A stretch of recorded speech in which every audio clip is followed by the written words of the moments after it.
Well, welcome to module number 4. I'm Dr. Mike from Pure Wellness, and today I'm going to be talking about the dangers of sugar and why it's so critical that we avoid sugar in our diet, which clearly is easier said than done, but it's one of those things that is really, really difficult for us to maintain a healthy weight if we consume a lot of sugar. The problem is, though, sugar is hidden in a lot of our food.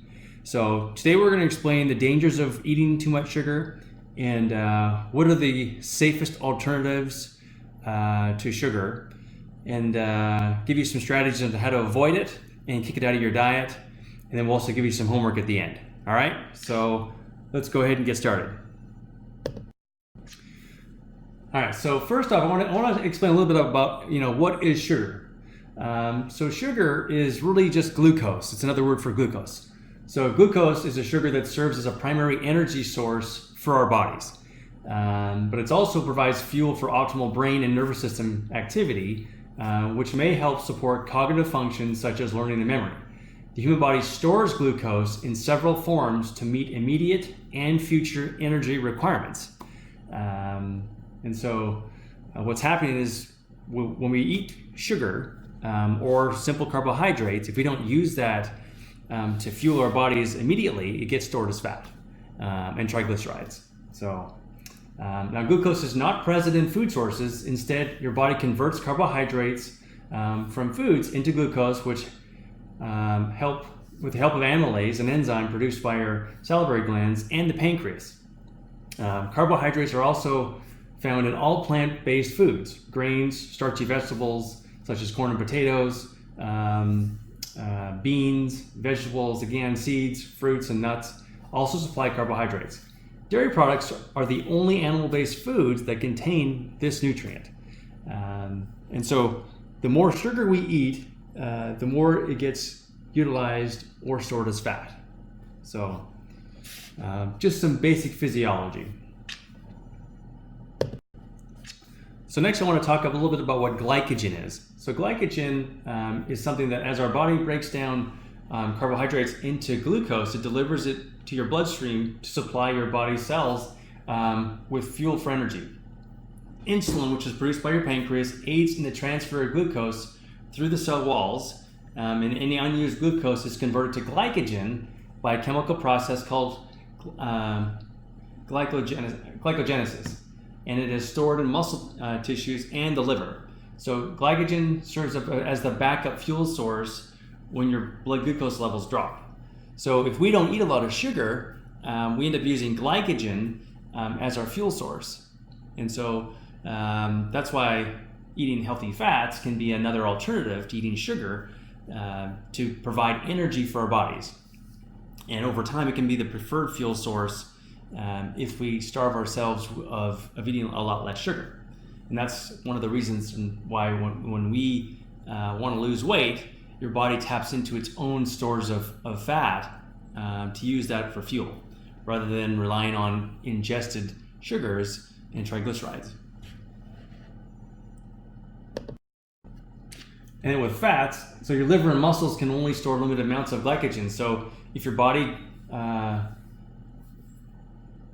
contains more glucose than your body can store as glycogen, your body will store those excess glucose cells, nutrients, as fat cells. So we're creating more fat in our body when we eat too much sugar. So fat doesn't make us fat. Sugar makes us fat. So because it's basically your body storing that for future energy. And so glucose storage can also contribute obviously to weight gain and obesity. Obesity, though, is the risk factor for diabetes, heart disease, and can increase a huge amount of strain on your bones and joints.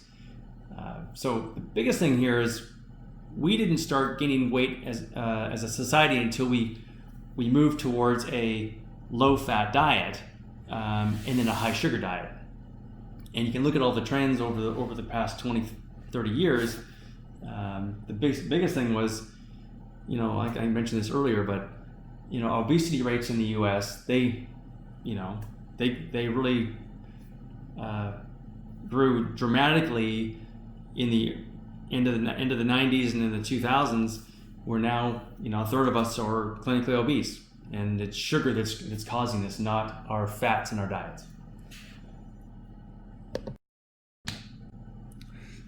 So really, the United States has really become a nation of sugar addicts. So the average person is consuming 1/3 of a pound of sugar every day, which is about 5 ounces or 150 grams, with half of which is fructose, or 300% more than the amount that will trigger biochemical havoc on your body.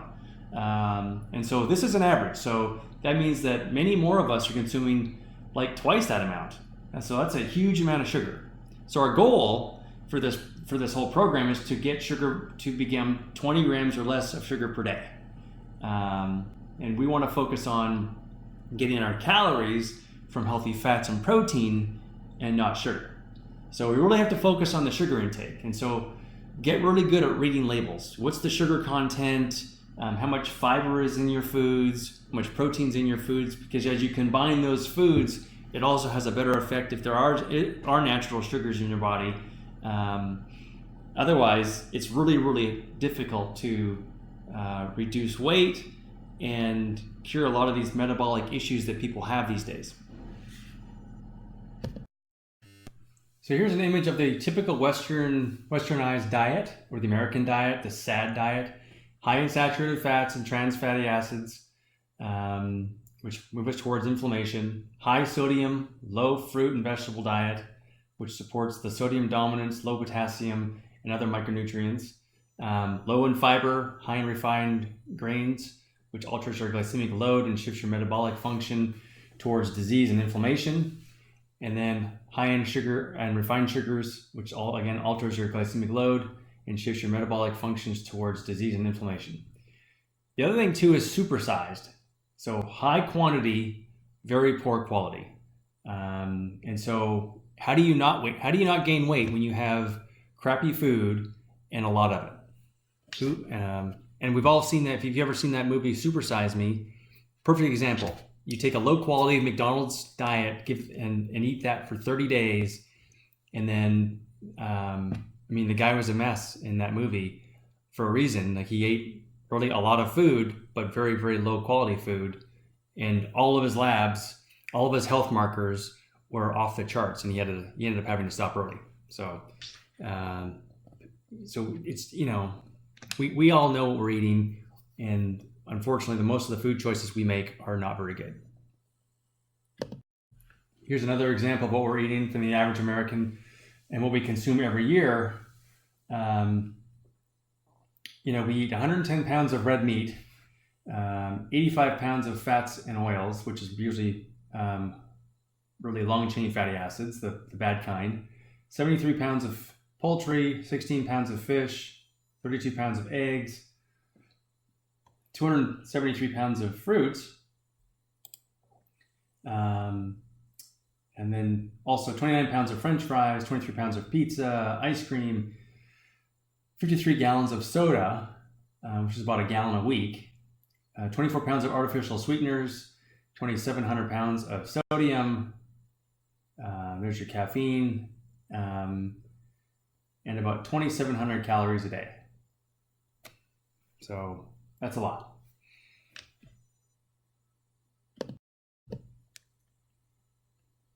Here's a quote from Hippocrates. We should really own this. Let food be thy medicine, and medicine be thy food. We get nutrients from the nutrients that we choose to eat, but we can also become the cause of every major illness if we don't pay attention to what we eat. And so I want to talk about calories, because all calories aren't the same. Calories are not created equal. And so, for instance, like, the body utilizes certain things much more readily than other things. Here's an article from the New York Times a couple years ago, and they talk about calories from glucose, such as a potato or bread. It's vastly different from a calorie from sugar, which is a mix of glucose and fructose. Or in the case of high fructose corn syrup, which is in a lot of sodas and a lot of processed foods. it's metabolized way differently in the body and has effects on the body in different ways. So fructose is metabolized primarily by the liver, whereas glucose is metabolized in every cell in your body. So the problem is, because fructose oftentimes comes in a liquid form with sodas, the effect is magnified and intensified as the liver converts the majority of this fructose directly into fat, and that can contribute to a fatty liver as well. Additionally, since all sugars raise your insulin levels, you eventually end up with insulin resistance. And so in response, your pancreas has to start releasing higher amounts of insulin in an effort to curb your rising blood sugar levels. So eventually your pancreas starts to lose that battle, and your blood sugar levels continue to rise, and you end up with full-blown diabetes. Once you have diabetes, you also start to have other issues become an issue. Other health problems will become an issue, such as hypertension, high blood pressure, heart disease, cancer, and so forth. So I'm going to talk a little bit more about these in detail, but we have to control our blood sugar levels. And so being tested for that, fasting glucose levels, glucose tolerance tests, also looking at other things like your insulin levels, what's your insulin response to certain foods, your proinsulin level, which is a marker for the development of more insulin. These are just simple tests you can do from your doctor to make sure that you're not moving towards a pre-diabetic state. So not all calories are the same. Calories from fat are metabolized in an entirely different way than calories from simple sugars. So next I want to talk a little bit about some of the health problems related to eating too much sugar. And the one thing that, the two leading causes of death right now in the US are heart disease, number 1, cancer, number 2. So I'm going to start with cancer because I want to show you how and why cancer is on the rise. And the biggest thing is cancer loves sugar. So cancer cells grow in the presence of increased sugar. That's why refined carbohydrates like white sugar, white flour, high fructose corn syrup, and soft drinks are extremely dangerous to anyone trying to prevent or reverse the effects of cancer. So how does sugar cause cancer cells to grow? Well, the biggest thing is sugar essentially feeds tumors and encourages cell growth. So cancer cells uptake the sugar at 10 to 12 times the rate of healthy cells. In fact, there's the basis of a PET scan, which looks for tumor growth, is detecting basically sugar. You're looking for glucose in those cells. So when patients drink the sugar water, it gets preferentially taken up into the cancer cells, and they light up on a PET scan. So they're looking for that glucose. And this goes back a while, like 1931 Nobel laureate in medicine, Dr. Warburg, discovered that cancer cells have a fundamentally different energy metabolism compared to healthy cells, and he found that malignant tumors exhibit increased glycolysis, a process where glucose is used as a fuel by cancer as compared to normal cells. So that's the biggest thing. Cancer cells use sugar to grow more than any other cell in the body. The next thing is this concept of acidity. So similar research also found that cancer thrives in an acidic environment. So sugar makes your body highly acidic.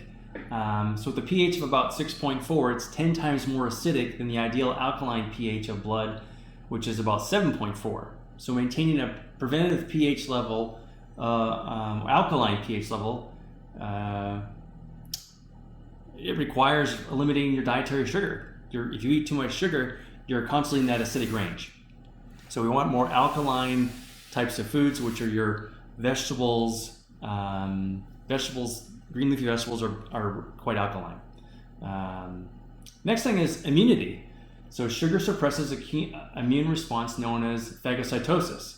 So it's kind of like a video game, like Pac-Man, where it goes around and it consumes these tumor cells. But consuming 10 teaspoons of sugar can cause about a 50% reduction in phagocytosis. So it's essentially shutting down your immune system. So if you think about, now you have something that So we're shutting down the part of the immune system that gobbles up these cancer cells, and you're increasing the reproduction of cancer cells because it loves cancer, or cancer loves sugar to grow. So that's a big problem. So, so we really have to pay attention to our diets. So like your sugar and cold beverages and hot beverages, salad dressings, your condiments, we need to suppress our intake of sugar so we can actually allow our immune system to do its job. I also want to talk a little bit about what increased sugar and insulin levels do in terms of which particular cancers you're at a higher risk for. And it seems like due to the high level of insulin receptors in certain tissues, the more those receptors are activated by sugar, you have a higher risk for those types of cancers, such as breast cancer, prostate, endometrium, and pancreas. In fact, there was this study in Europe showing that sugar intake was associated with a more than a double increase the risk of cancer of some of these different cancers. This one was biliary tract cancers, which is in your gut. So this is an important issue. If we want to prevent these chronic illnesses, we got to pay attention to our sugar intake. And obviously, in obesity, sugar directly increases your and contributes to obesity, which is also a known cause in cancer in itself. So obesity also negatively affects your survival rates. So more than 100 cases of cancer each year are caused by excessive body fat, according to the American Institute of Cancer Research, including esophageal, pancreatic, kidney, gallbladder, breast, and colorectal cancer. We need to focus on just getting healthy. So the good news is this: if you eliminate the sugar in your diet, you're going to move towards health. It can be that simple. So it just takes willpower for the first 30 days to change that habit.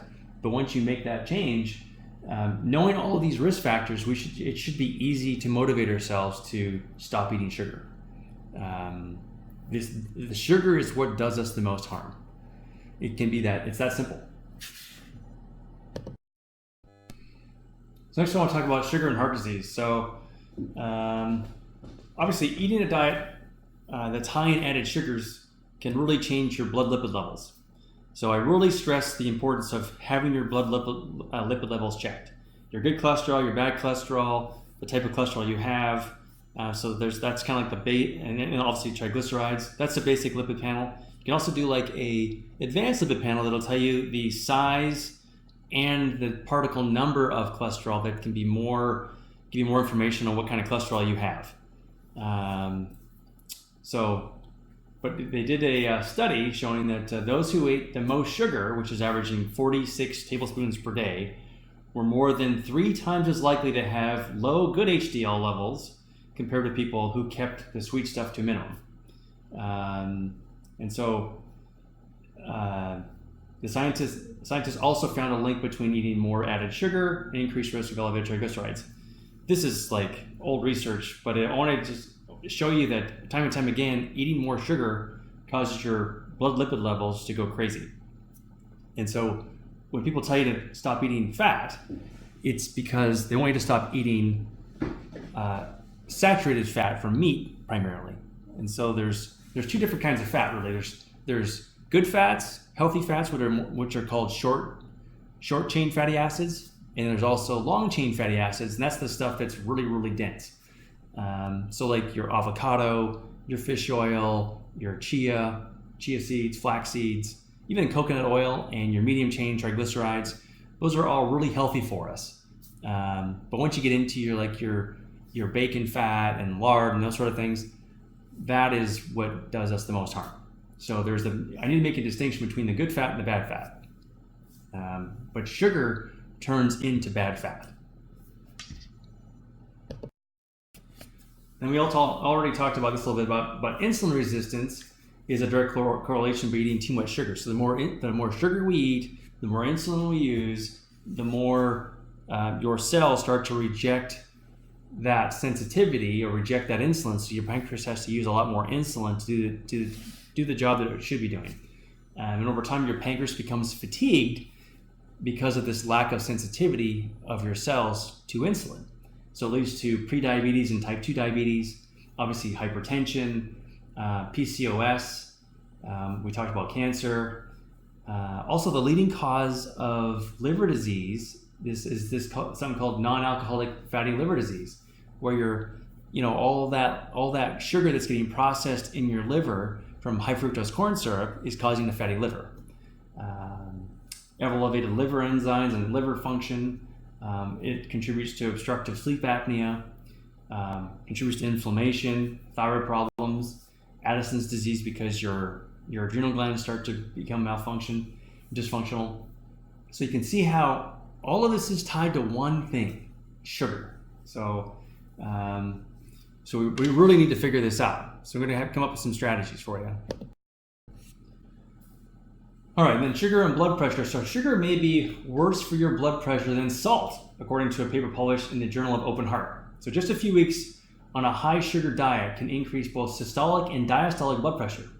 Another study found that for every additional sugar-sweetened beverage, risk of developing hypertension increased by 8%.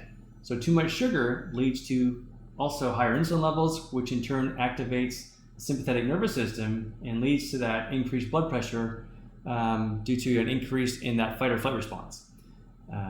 So it may also cause sodium to accumulate within the cell, causing calcium to build up within the cell, leading to further vasoconstriction and hypertension. So it's not just salt is the issue in a high sodium diet, which isn't great either, but sugar is also equally, if not worse. So again, going back to our diets, processed foods contain what? High amounts of sugar, high amounts of preservative sodium. You eliminate the packaged foods and you eat good wholesome foods, you don't have the high sugar, you don't have the high salt. It can be that simple. So eating real food rather than packaged food. Food out of a can, high in salt. Food out of a package, high in sugar and salt. So just reading those labels to figure this out. All right. So what do we need to eat? So we just need to eat a balanced diet of healthy fats, adequate protein, complex carbohydrates. Drinking non-sugar rich liquids such as fructose, flavored water, coffee with tons of sugar. We need to avoid that stuff. What we should be drinking is water or water with lemon. Water's king. We need to stay hydrated. All these other things, the number of calories and sugar in these flavored drinks are enormous, and it does a number on our liver, in particular when there's high fructose corn syrup in those drinks. Eating, we want to eat healthy fats. Healthy fats are king. We want to get our fat as our fuel source, not sugar. It metabolizes way differently in the body. It takes a lot longer for our body to utilize that and convert that, and so it allows us to reach that normal weight again. So those healthy fats are, again, avocado, chia seeds, flax seeds, hemp seeds. Omega-3 is better than even omega-6. Let me also talk a little about omega-3 to omega-6 ratio. So omega-3 to omega-6, we should have a 1-to-1 ratio ideally, but you'll notice that in a lot of the processed foods, it's a lot of omega-6. So your safflower oils, your canola oil, your vegetable oils, those are omega-6. Those are pro-inflammatory. So you want to try to avoid those and eat more of the omega-3. Monounsaturated, like your fish oils, your olive oils, those sorts of things. That's really, really important. And then eating adequate amount of protein, and then your complex carbohydrates, preferably they'd be coming from your green leafy vegetables, your vegetables in general, your non-root vegetables.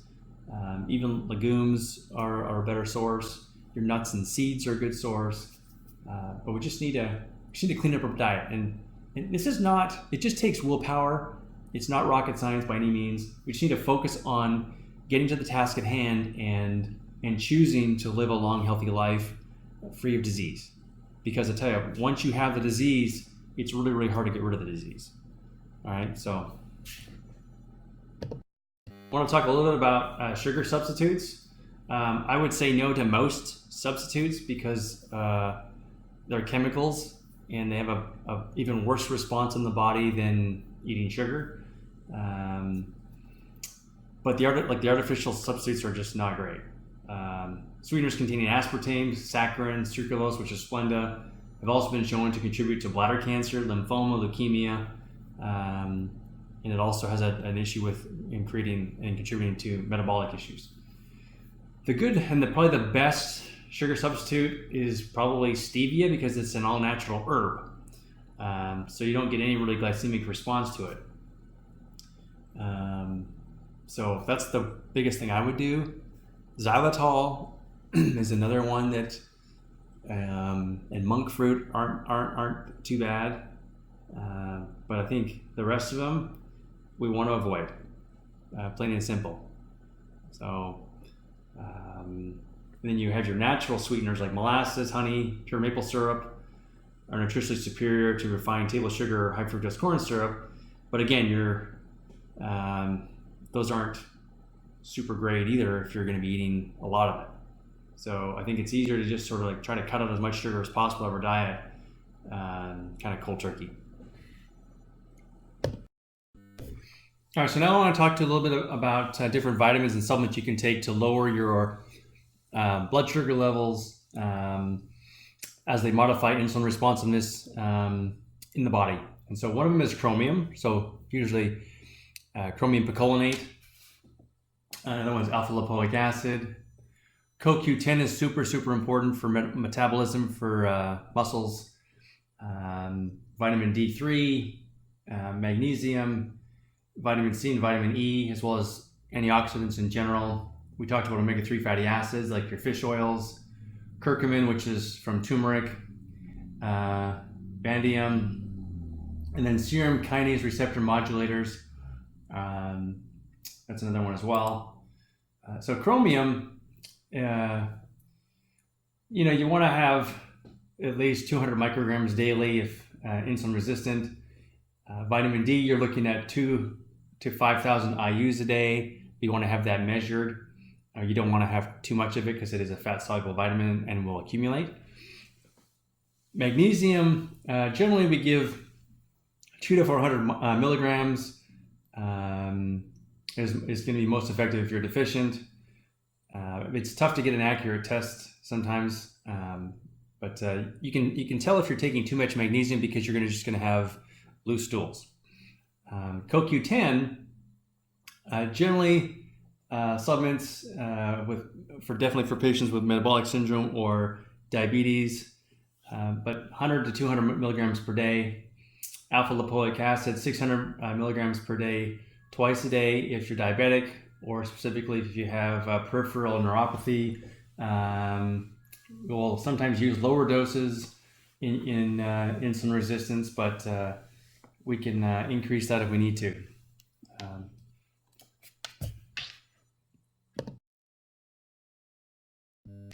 And here's a slide with those numbers for you so you can take a look for yourselves.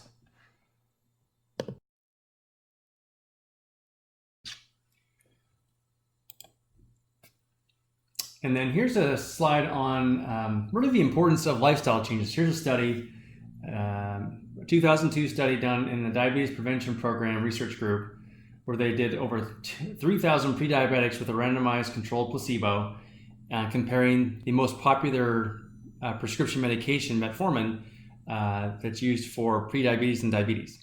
And so they compared the intake of that with specific lifestyle intervention of really diet and exercise.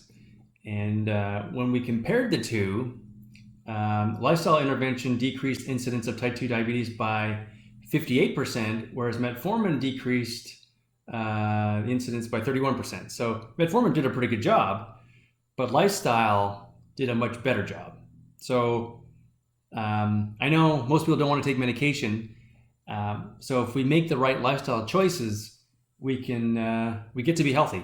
And it's that simple. So, and last but not least, for all of those people who are always saying they're too busy to exercise, or too busy to plan their meals, too busy to eat healthy, too busy for this or that, well, this is a perfect cartoon for you. What fits your busy schedule better? Exercising 1 hour a day, or am I also preparing a healthy meal, or being dead 24 hours a day? These chronic illnesses start somewhere, and depending on where you are in that continuum, it's never too late to start moving towards health, but sometimes it can be too late to fully regain your health. So with that, thank you for listening along on this presentation. And this is Module 4.